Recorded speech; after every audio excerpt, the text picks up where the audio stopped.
Guys, today I'm going to share a simple framework that will help to add a layer of fundamental analysis to your trading. Now, fundamental analysis is not as sexy to talk about as me showing you drawing lines on a chart, but I'm telling you right now that by having this in your arsenal, in the way I'm going to be describing today, is a huge, huge asset because it allows you to gain a deeper understanding of what is going on. Now, it's not going to be super complicated and talk about all these different links. I'm going to be talking about specific news events to look out for and how I manage my risk around these in preparation. I'm going to give you different layers of difficulty depending on what your preference is. Some of you don't want to be, going into tremendous amounts of depth with this, and that's absolutely fine. Others of you may want to. So we're going to go through all of the different layers here and break things down. So the first thing is I want you to imagine that you already have a strategy. Okay, whatever your strategy is, you've got to understand that there are moments in time where that strategy will be weaker. So, for example, the strategy that we trade here at Psych, like 90% of the time, is basically a mean reversion strategy. We look for an overextended market, and then we kind of fade it back to some kind of an average. Now, the opposite of this type of trading system would be a typical trend following system where we assume the trend will continue. Now, with this example, the biggest weakness of a strategy like this is where we just get these huge explosive moves that just don't slow down. So, for example, I can just get rid of this. These types of scenarios are going to be danger scenarios, maybe even this one. The bigger they are, the more dangerous they're going to be. Of course, it depends on how you manage your risk around it. But long story short, they're going to be more difficult. So really, all this is it's saying that high volatility. And by the way, guys, you can use this in both ways, right? Just because I'm talking about avoiding high volatility, which is what we're doing here, the reverse can be applied. If you're somebody who likes trend following systems or high momentum setups, then you'd basically be just looking for the opposite of what I'm talking about here. So it's two sides of the same coin. Now, high volatility is going to be the danger for us, equals danger for mean reversion systems. Okay, so if we have any ability to forecast that volatility ahead of time, it's going to be really, really powerful.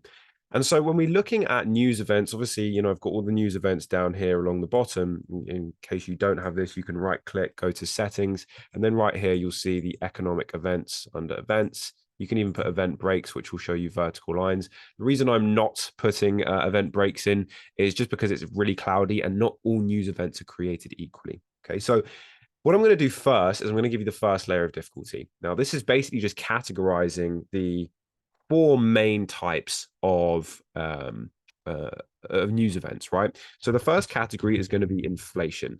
The second is going to be productivity. So productivity is basically the strength of the labor market. So how much are people producing? How much are they working? These sorts of things that unemployment would, fall into that category. We then have import and export. And again, this is just the initial layer of difficulty, guys. And I'll give you examples of each of these in a moment. Then we have government spending. These are the main four that you're going to find. And within each of these, we have different ones. We have the CPI, we have the PPI, and we have the housing market. These are going to be the big ones. Okay, so housing market is also linked to consumer spending because mortgages are probably the biggest form of debt for most people. It's the biggest payment that they're going to have probably in their entire lives. The next one is going to be productivity. So here we're looking at manufacturing, PMI, services, PMI, and then unemployment.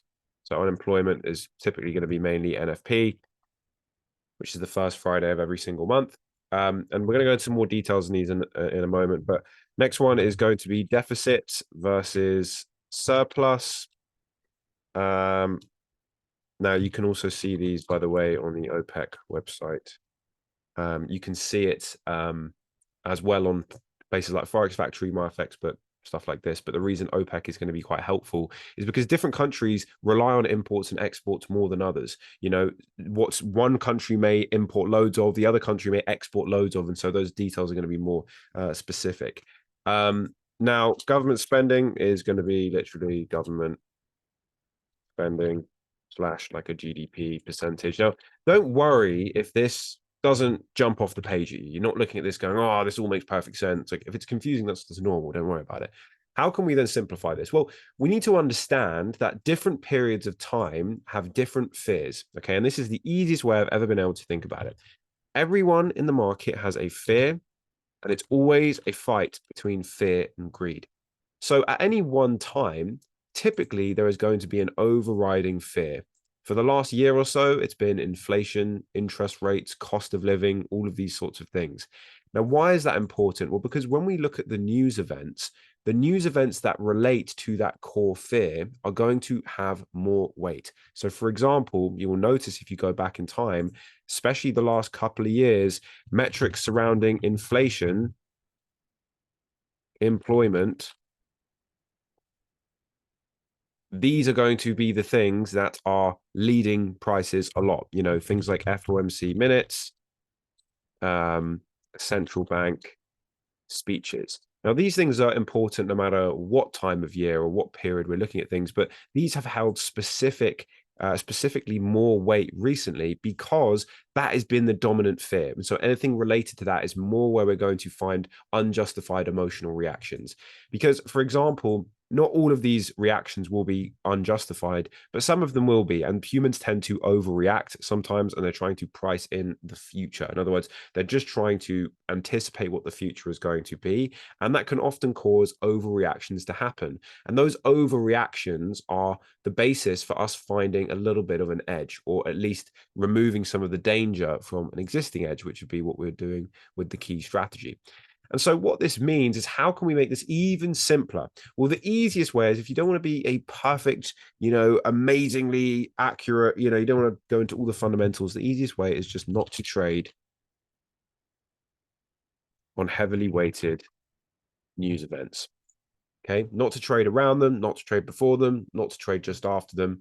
That is the easiest way to do it. But if you do this significantly, you're going to cut out a lot of trading days. Now, this might be really bad for some people. They might feel really bad about it. I personally think that, there's nothing wrong. Like, for example, last week, I didn't even trade GBP because it was the election week. I thought there was going to be a fair amount of volatility. I just wasn't interested in doing it. And that actually cut out a lot of the losses that our system suffered last week. But again, these things take time. And it was because I was disciplined not to get involved. And other times I would have been wrong. It would have been election week, but it would have not been a really erratic week, and that would have been fine. But I prefer to be risk averse than take extra risk. Now, this goes against my nature. I'm naturally, I quite like risk. But in terms of the actual trading decision, I'm very, very skeptical about placing a trade unless I absolutely have to, unless all of the stars are essentially aligning. Now, some people, the kind of layer above this in terms of difficulty is trying to react to how that news comes out when it comes out, because there's a big difference in trading between the forecast and the actual. Now, what most people will do when they going, for example, through Forex Factory, is all they'll do is they'll stay here or whatever another website will be, and they'll just compare the actual and the forecast. This is totally wrong. This is not the way to do it. Why? Because if there is a forecast, it means that that is basically a general consensus of what people expect. The market isn't going to react to something that was expected. If it was, let's just say we went from 1 and then we forecast that next month it's going to be 2. If it then comes back as 2, just because that is better than last month doesn't mean the market is going to react positively, because more than likely, if it was forecast, it means it was expected. The market rewards the unexpected. That is where the money is made, because that's where the market inefficiencies are, and that's where we can capitalize, right? So people who want to take it to the next level really are now moving into the game of looking at prediction rather than looking at reaction. And so when we look at all of these things, what we're really looking for is, okay, well, are we having a statistically significant difference from the expected? So, for example, I would say a safe amount would be about 25% deviation from the expected, which is the forecast. This is going to give a little bit of a margin for error, and it's also going to allow you to be a little bit smarter about how you can potentially look at things. And by the way, guys, none of this is financial advice, as always. Okay, I'm just talking about what works for me and what some of the things that have helped me in the past. But a 25% deviation from the expected forecast. So, for example, if you've gone from 1 to 1.1, I know these are just kind of random numbers, but 1 to 1.1, that's not going to be a significant, deviation from the forecast. Whereas if it was, maybe 1.26, that's going to be more significant. And the bigger the deviation, the more likely a bigger move is going to happen.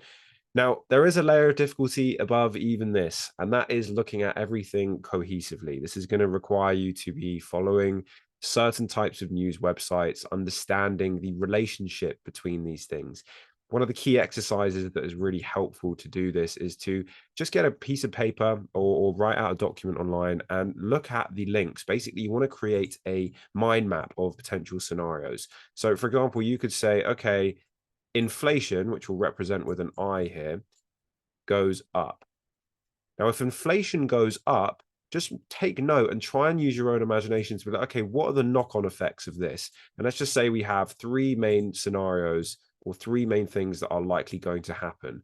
Based on that inflation rising, we can say that consumer prices are going to more than likely rise. What's that maybe going to mean for the housing market, which will represent with an H? What's that going to mean for services, which basically means like the production of different services in different countries, and then looking at what the knock-on effects of these things are, and then coming eventually to a conclusion of being like, okay, this is pointing to it being more likely that we're going to be seeing massive increase in prices, and therefore we may see a short-term boost in the price of a currency and maybe a long-term dip. And this is going to be, again, another layer of complexity. So once you've got the connections down, once you're fairly comfortable with it, and by the way, you're never going to get it perfect, but there are general principles that you can follow. Then you've got the element of time. Now, why is time so important here? Because time is basically the thing that separates everything apart, because predicting what's going to happen a month from now is different from predicting something that's going to happen 6 months from now, and understanding how long these things typically take to take effect. So, for example, when the Federal Reserve in the US, which is the US central bank, when they increased interest rates for the first time, that whole period of them increasing rates lasted for a very, very long time. They're stagnant now and, decreasing potentially over time. But it has a very long life cycle, and playing that is going to be very different than expecting kind of a short-term 3-week push or whatever. And so it really comes down to what type of trader you are. Most of you, I'd imagine, would be kind of day trader types, maybe swing trader, maybe even lower time frame. So how you look at this is going to change.